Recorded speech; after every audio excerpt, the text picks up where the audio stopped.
Hello दोस्तों, कैसे हैं आप सब। उम्मीद है अच्छे ही होंगे।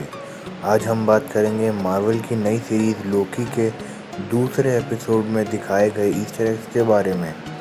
वीडियो शुरू करने से पहले फिर से एक स्पॉइलर वार्निंग तो बनती ही है, तो अगर आपने एपिसोड नहीं देखा है तो पहले एपिसोड देख लें, फिर यहाँ आए। तो चलिए शुरू करते हैं।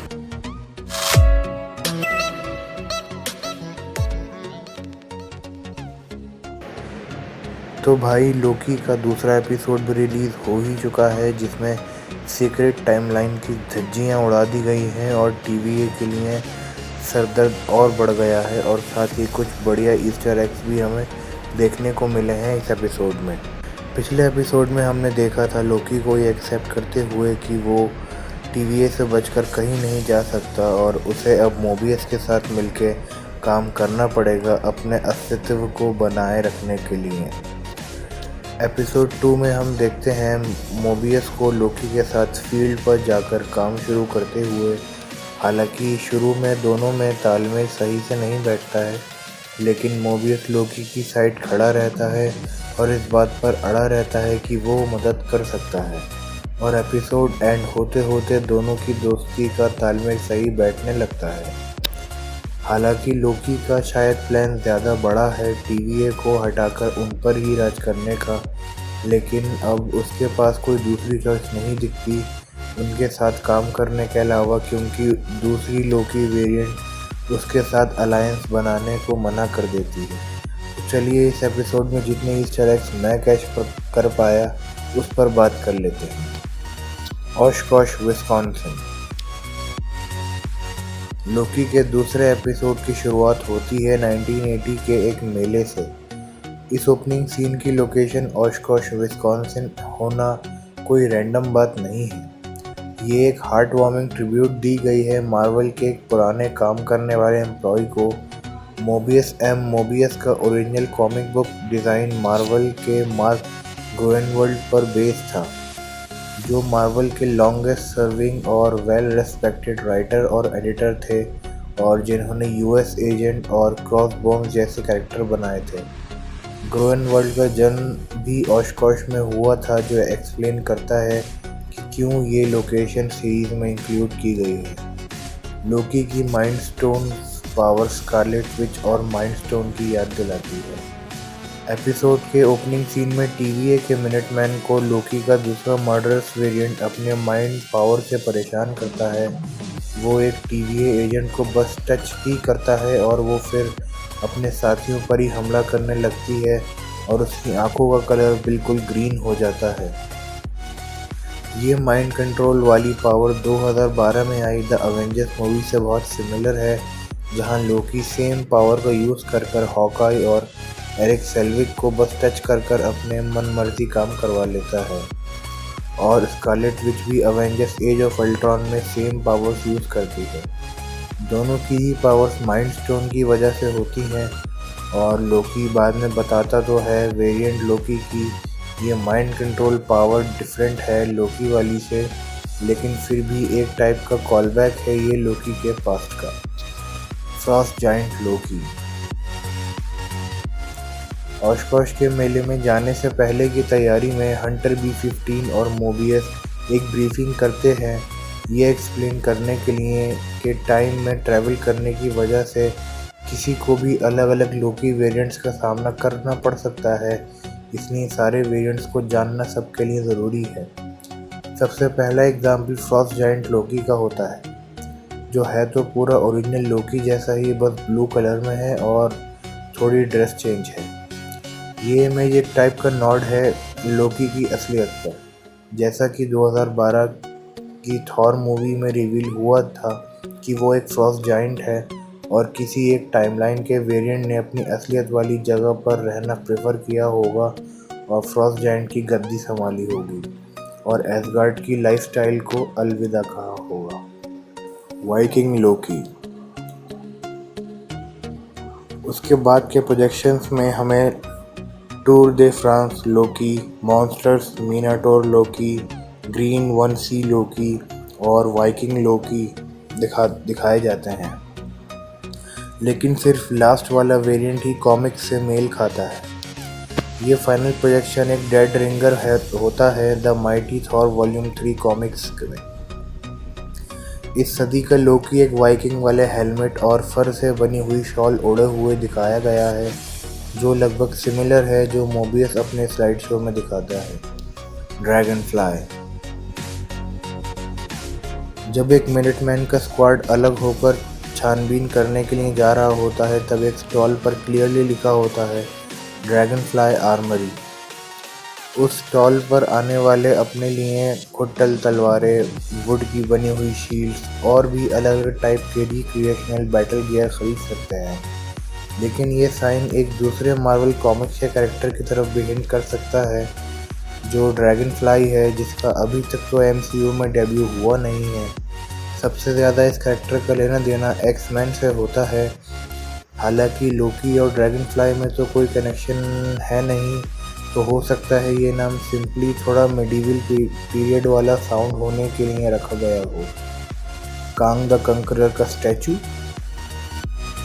जब से टाइम कीपर्स की तिगड़ी का स्टैचू रिवील हुए हैं, तब से एक स्पेकुलेशन चल रही है कि बीच वाला स्टैचू कांग द कंकरर से सिमिलर है। अभी तक कंफर्म तो नहीं है, पर एपिसोड 2 के रेंसलेयर के सीन्स इस थ्योरी को थोड़ा और मजबूत करते हैं। जो स्टैचू रेंसलेयर के पीछे दिखाया जाता है, वो हमें विजुअली रिजेंबल करता है कांग द कंकरर से। सबसे ज़्यादा उसका फेस को हक करता हुआ हेलमेट। स्पेकुलेशन को थोड़ा और मजबूत करते हुए गुगु एम्थॉक रॉ के कैरेक्टर अपनी पर्सनैलिटी को दिखाती है एपिसोड 2 में, और उसका एडमायरेशन टाइम कीपर्स के लिए कैसा है वो हमें दिखाया जाता है। और वैसे भी वो उन बहुत कम लोगों में से शामिल है जो इन टेम्पोरल लॉर्ड्स से डायरेक्ट कांटेक्ट में है, और मार्वल कॉमिक्स में रेंसलेयर रोमांटिकली इन्वॉल्व होती है कांग द कंकरर से। कुछ तो बात है कांग जैसे स्टैचू का उसकी ऑफिस चेयर के बिल्कुल पीछे होने के, और इस बात से तो फ्यूचर में ही पर्दा उठेगा। अगर ये भी कम लग रहा है, तो मोबियस आगे रेंसलेयर से कहता है कि वो खुशकिस्मत है कि वो आज तक टाइम कीपर से नहीं मिला, और फिर वो कहता है कि वो बिल्कुल उसकी तरह दिख रहा है, और उसकी बात फिर कट जाती है। आइसरंड। लोकी की MCU जर्नी ने बहुत कम ही लोकी की फ्रॉस्ट जायंट वाली साइड पर फोकस किया, और ज़्यादा उसकी मिस्टीरियस वाली रिलेशनशिप पर फोकस किया एसगार्ड के साथ। एक कंट्रास्ट दिखाते हुए डिज्नी प्लस की सीरीज़ में ऑडियंस को रिमाइंड कराया गया कि लोकी एक्चुअल में क्या है। उसको बार बार लॉफेसन कहा गया दोनों एपिसोड्स में अब तक, और एक फ्रॉस्ट जायंट लोकी का होलोग्राम तो हमने देखा ही, और फिर मोबियस भी उसको कहता है scared little boy shivering in the cold, that ice runt। ये लोकी की बायोलॉजी के अलावा एक टाइप का मेटाफर था, जिसका मतलब एक टाइप की इंसल्ट जैसा है एक ऐसे शख्स के लिए जिसकी दुनिया हिल गई हो ये जानने की वजह से कि वो सीक्रेट में एक फ्रॉस्ट जायंट है। 372।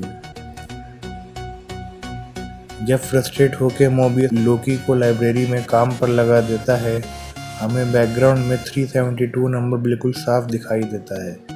ये एक नॉड है 1986 के 372 इशू द माइटी थॉर पे, जिसमें TVA के जस्टिस पीस एक मेजर रोल प्ले करते हैं, और ये कॉमिक उन बहुत रेयर कॉमिक्स में से थी जहां किसी TVA एजेंट को कॉमिक्स के फ्रंट पेज पर दिखाया गया हो। रैग्नारॉक। जो लोकी के साथ फ्यूचर में होना चाहिए था, उस फाइल्स के पन्ने पलटते पलटते लोकी के हाथ फाइल लगती है जिसमें एसगार्ड पर आई तबाही की डिटेल्स होती हैं, जिसका डायरेक्ट लिंक 2017 में आई थॉर रैग्नारॉक से था। TVA के पेपर वर्क में रैग्नारॉक का नाम मेंशन होता है, और डेथ टोल लगभग 10,000 की लिखी होती है। डॉक्यूमेंट से ये भी शो होता है कि एसगार्ड की तबाही टाइम कीपर्स की बनाई हुई सीक्रेट टाइमलाइन का हिस्सा था। जब लोकी उस इवेंट से एक लीड सोचता है और मोबियस को जाकर बताता है, तो बातों बातों में सर्टर द फेरी बीस्ट का नाम भी मेंशन करता है, जिसने अकेले थॉर और लोकी के होम प्लेनेट को तबाह कर दिया था। The Revengers. एक और नोटवर्दी मेंशन जो टीवीए की फाइल्स में दिखाया गया वो द रिवेंजर्स का था। ये टीम को नाम थॉर देता है, जिसमें थॉर, लोकी, ब्रूस बैनर और वल्काइरी होती है, और ये टीम बनाई जाती है सकार से निकलकर हेला को हराने के लिए। लेकिन ये नाम थोड़ी हंसी के लिए ही बनाया गया था उस टाइम पर। थॉर ऑब्वियसली अपने अवेंजर्स दोस्तों को मिस कर रहा था, इसलिए उसने रिवेंजर्स नाम दिया अपनी टीम को, जो हल्की फुल्की याद दिलाती है थॉर को अवेंजर्स की। ये इंटरेस्टिंग बात है कि टीवीए ने रिवेंजर्स को एक प्रॉपर कोड नेम के तौर पर रिकॉग्नाइज किया है। हल्क को रेनबो ब्रिज से धक्का देना। जब लोकी मोबियस को अपनी तबाहियों में छुपने वाली थ्योरी मोबियस को समझा रहा होता है, तो वो एग्जाम्पल के तौर पर एसगार्ड को यूज़ करता है कि कैसे वो एसगार्ड की तबाही होने से कुछ टाइम पहले जाकर वहाँ जो दिल चाहे कर सकता है और सीक्रेट टाइमलाइन पर कोई फ़र्क नहीं पड़ेगा। इंटरेस्टिंगली ऐसी सिचुएशन में लोकी सबसे पहले जो करेगा वो थॉर को ये बताना कि वो उसे प्यार करता है, या अपनी माँ की यादों को समेटना नहीं करके सबसे पहले हल्क को जाकर रेनबो ब्रिज से धक्का देगा। ये लाइन तो बड़े साइकोलॉजिस्ट को भी सर खुजाने पर मजबूर कर ही देंगे, लेकिन ये कॉल बैक भी है थॉर रैग्नारॉक मूवी के फाइनल बैटल से। उस बैटल में ब्रूस बैनर अपने डिफाइनिंग मोमेंट्स में रेनबो ब्रिज पर कूदता है और मुंह के बल गिरता है, फिर हल्क बन के जाइंट वुल्फ से लड़ता है, और फिर वो वुल्फ भी हल्क से लड़ता है जो लोकी से थोड़ी उसकी लाइमलाइट छीन लेता है। बोकू जूस। लोकी सीरीज में हमें लगातार ऐसी ड्रिंक्स के रेफरेंस दिए जा रहे हैं जो एक टाइम पर बहुत चली थी पर अब डिसकंटिन्यूड हो चुकी हैं। मोबियस को आइस कोल्ड जोस्टर ड्रिंक पसंद है जो सेकंड एपिसोड में हमने दिखाई गई, लेकिन कैसी बोकू जूस के कार्टन को प्रेफर करता है। ये ब्रांड यूएस में 1990 से 2003 तक चला था, और केसी की लाइफ में तो इसकी इम्पोर्टेंस कई ज़्यादा है एक मुट्ठी भर इन्फिनिटी स्टोन्स के मुकाबले। लोकी द बैकस्टैबर। लोकी मोबियस से प्रॉमिस करता है कि वो अब किसी के पीठ में छुरा नहीं मारेगा, लेकिन मोबियस उसे बताता है कि उसने लिटरली बहुतों को बैकस्टैब कर मारा है। इसका बेस्ट एग्जाम्पल एमसीयू हिस्ट्री में हमें मिलता है फिल कोल्सन की डेथ से, जहां लोकी अपनी ट्रिक यूज़ कर फिल के पीछे से माइंड स्टोन सेप्टर उसकी बॉडी के आर पार कर उसे मार देता है। एक दूसरा एग्जाम्पल लाफे की डेथ भी हो सकती है। किसी भी केस में लोकी ने 50 के आसपास लोगों को तो बैकस्टैब किया है ऑफ स्क्रीन। लोकी और बकरी। एक एक्सपेरिमेंट करने के लिए जब मोबियस और लोकी पॉम्पे जाते हैं वॉल्केनिक इरप्शन से पहले, लोकी वहां बंधे हुए अपने हॉर्न फ्रेंड्स को फ्री कर देता है अपने आखिरी लम्हे खुल के जीने के लिए मरने से पहले। ये लाइन मजाकिया तौर पर दिखाती है कि लोकी भी अपने हॉर्न वाले हेडगियर को पहनकर इन बकरियों जैसा ही दिखता है, और ये बकरियों की पीढ़ियों के लिए इंस्पिरेशन है। हमेशा पूरा अच्छा या बुरा। थोड़ी फिलॉसफी झाड़ते हुए लोकी मोबियस से कहता है कोई भी बुरा हमेशा पूरा बुरा नहीं होता और कोई भी अच्छा हमेशा पूरा अच्छा नहीं होता। ये लाइन कुछ एमसीयू कैरेक्टर्स पर लागू हो सकती है, पर लोकी यहाँ मोस्ट लाइकली ओडिन को रेफर कर रहा था। लोकी के अडॉप्टिव फादर हमेशा एक महान और नेक लीडर की तरह देखे जाते थे एसगार्ड और सारी सल्तनतों में, लेकिन लोकी को बाद में पता चलता है कि वो एक झूठे और ऐसे कंकरर हैं जिसको हिस्ट्री ज़रूरत से ज़्यादा ही अच्छा मानती है। रॉक्सॉन। एक आने वाले समय में ट्रैवल करते हुए लोकी और उसके टीवीए के साथी रॉक्सकार्ट शॉपिंग मॉल जाते हैं वेरिएंट लोकी को पकड़ने के लिए। ये तो होना लगभग तय ही है कि रॉक्सकार्ट रॉक्सॉन से कनेक्टेड है, जो एक फिक्शनल एनर्जी कॉरपोरेशन है मार्वल कॉमिक्स से, जो ईविल बढ़ाने की जिम्मेदार होती है और मनी ग्रैबिंग स्कीम निकालती है। रॉक्सॉन के एग्जिस्टेंस की कंफर्मेशन हमें आयरन मैन मूवीज से मिलती है एमसीयू में, लेकिन अभी तक कोई बड़ा रोल इस कंपनी ने नहीं प्ले किया है एमसीयू में। लोकी सीरीज में रॉकस्टार का होना ये साबित करता है कि रॉक्सॉन का फ्यूचर में बड़ा रोल होगा। एनोइंग ब्रदर्स अपने काउंटर पार्ट से फेस टू फेस आने के बाद लोकी को रियलाइज होता है कि क्यों थॉर उससे इतना चिढ़ता और परेशान होता था। इनके बीच के ऐसे छेड़छाड़ और परेशान करने वाले सीन्स तो पूरे एमसीयू में देखने को मिलते ही हैं, लेकिन कुछ हाइलाइट्स भी हैं, जैसे द अवेंजर्स मूवी में उनका रीयूनियन, थॉर की बहुत बुरी piloting Thor the dark world में, और जब थॉर वापस एसगार्ड आता है उसे ये पता चलता है कि पूरे टाइम लोकी ओडिन बनकर पूरा एसगार्ड चला रहा था थॉर रैग्नारॉक में। ये सब शामिल है। एक जानी पहचानी पोजीशन। जब एनिमी लोकी वेरिएंट एक ट्रकर की बॉडी पर हावी होकर लोकी को रॉकस्टार के चमकते फ्लोर पर उठा के फेंकता है, तब हमारा हीरो जब उठता है तो ये शॉट बिल्कुल आइडेंटिकल होता है उस मोमेंट से जहां डॉक्टर स्ट्रेंज के ट्रैप से सीधा आकर लोकी ज़मीन पर गिरता है थॉर रैग्नारॉक में। लेडी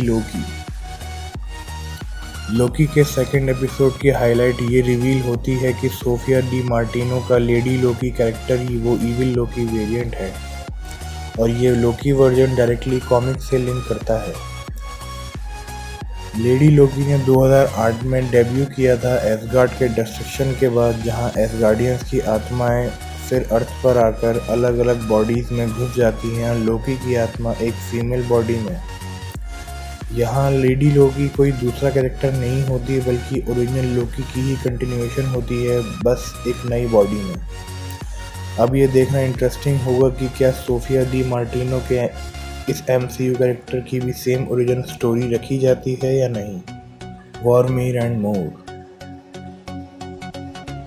जब लेडी लोकी अलग अलग मिनट मैन से चुराए हुए ढेर सारे रीसेट चार्जेस ट्रिगर करती है, TVA के रीड आउट में हलचल मच जाती है और बहुत सारी ब्रांच टाइमलाइन क्रिएट होने शुरू हो जाती हैं, और नीचे दी हुई लिस्ट दिखाती है कि टाइम की छेड़छाड़ काफ़ी सारी फेमिलियर एमसीयू लोकेशंस पर हो रही है, जिसमें वॉर्मिर जहां सोल स्टोन था, एसगार्ड, टाइटन जो थैनोस का होम प्लैनेट है, ज़ेंडार, ईगो द लिविंग प्लैनेट, सकार और क्री का कब्जा किया हुआ हाला शामिल है। क्या लेडी लोकी सिल्वी है? मार्वल फैंस को तो आदत है ही क्रेडिट्स तक रुकने की, पर लोकी सीरीज में अगर आप रुके हो तो आपको फॉरेन क्रेडिट्स पर थोड़ा ध्यान देना चाहिए। जब क्रेडिट्स में नाम चल रहे होते हैं तो वहाँ लेडी लोकी लिस्ट की गई होती है सिल्वी नाम से कास्ट लिस्ट में। ये मार्वल कॉमिक्स की सिल्वी द एन्चेंट्रेस भी हो सकती है, जो ये टाइटल खुद लेती है जब लोकी खुद उसे पावर्स दे देता है। इसका पूरा नाम सिल्वी लस्टन होता है और ये अर्थ की टीनेजर थोड़ा सा रिजेंबल करती भी है सोफिया डी मार्टिनो के लेडी लोकी कैरेक्टर से, पर जब तक उसकी कोई ओरिजिन स्टोरी हमें नहीं बताई जाती है तब तक हम कोई पक्का कनेक्शन नहीं जोड़ सकते। इस थ्योरी पर अगर और थोड़ा देखें तो लोकी के लाइब्रेरी में फाइल्स पढ़ने वाले सीन में एक फ़ाइल हमें दिखती है सिल्वी लॉफेडॉटर नाम से, जो हो सकता है इसी फीमेल लोकी वेरिएंट की हो। अभी के लिए बस इतना ही दोस्तों। अगर आपको ये वीडियो पसंद आई हो तो प्लीज़ इसे लाइक, सब्सक्राइब और शेयर करना ना भूलें। और लोकी का अगला एपिसोड वेडनेसडे तो आ ही रहा है, तो मिलते हैं आपसे अगली वीडियो में। तब तक के लिए good bye and take care.